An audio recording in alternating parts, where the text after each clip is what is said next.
All right, let's try one more example. This one has same idea, same kind of information, but the angles are in degrees and minutes, so we do need to kind of fix that a little bit.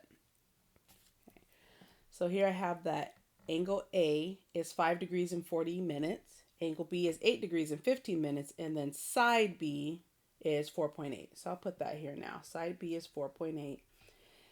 Angle A and angle B, I'm going to fix those a little bit. So I have 5 degrees and 40 minutes, but we know if I change that to decimal form, 40 I can divide by 60.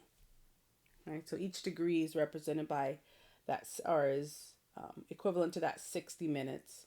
So this is really 5. If I plug this in the calculator, it's about 6.667. So I'll put 67.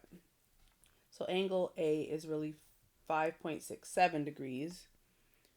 And then for angle B, we have 8 degrees and 15 minutes. I'm going to take that 15 minutes and divide it by 60. And we get 8 point, if I do 15 divided by 60, it's 0.25, so 8.25 degrees for angle B. So 8.25 degrees. All right, I can find angle C already because we already have two of the angles. I'll put a little dot dot. So 180 is supposed to equal angle A plus angle B plus angle C. We plug this in the calculator and then subtract from 180. I'm going to put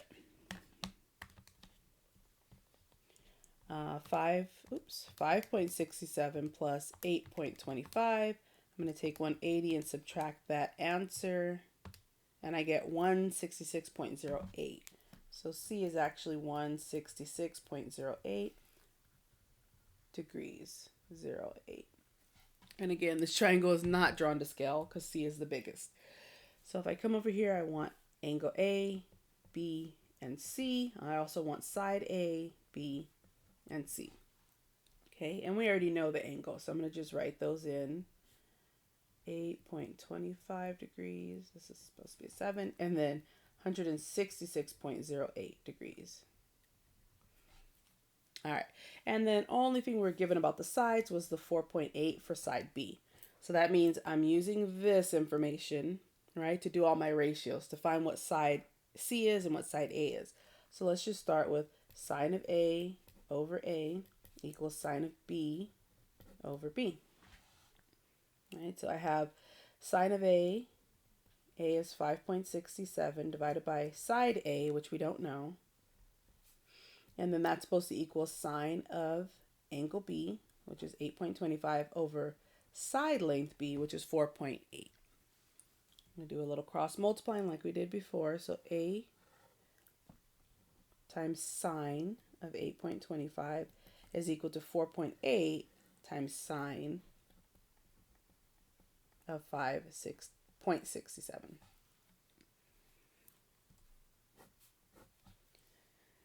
And then I'll divide both sides by sine of 8.25 because I want A by itself.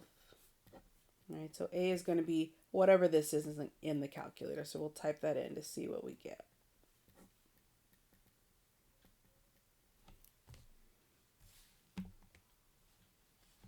So we have 4.8 times sine, 4.8 times sine of 5.67. I'm going to take that and divide it by sine of 8.25.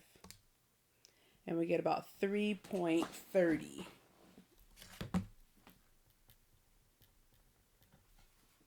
All right, so I'll put here 3.30. And I'm really just checking my answers in the sense that the smallest angle should have the smallest side length opposite of it. The medium angle should have the medium side length opposite of it. The largest angle should have the largest side opposite of it. So this should be a number bigger than 3 and 4. Okay. So then I'm going to go and find side C.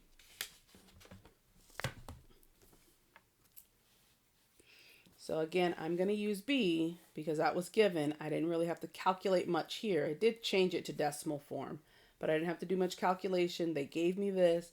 I fixed this a little bit so it's in decimal form, but I'm not carrying any mistake that I might have made finding any of these guys. All right, so I'm going to use sine B over B equals sine C over C. And let me come up here. We'll use the fact that we know angle B. So sine B is sine of 825. I do know side B is 8.4. And then equals sine of C. We know C is 166.08. And we don't know side C. So again, cross multiply. C times sine of 8.25 equals 4.8 times sine of 166.08. Divide both sides to get C by itself. So divide by sine 8.25. Sine 8.25. So that way I have C equals this guy, right? 4.8 sine 166.08 all over sine of 8.25. And if we type that in the calculator, we should get a number that's bigger, substantially bigger than 3 and 4. So I get 4.8 sine 166.08. Take that, divide it by sine of 8.25.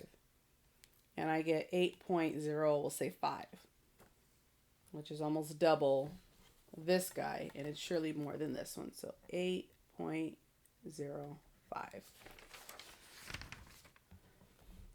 And again, now I know all 6 pieces of information. I know all 3 sides, all 3 angles, all 3 sides of this triangle, so I have solved the triangle. So we'll look at some application problems and how we can use this formula. But really, if I'm dealing with a triangle that's not a right triangle, we can use law of sines to help us out.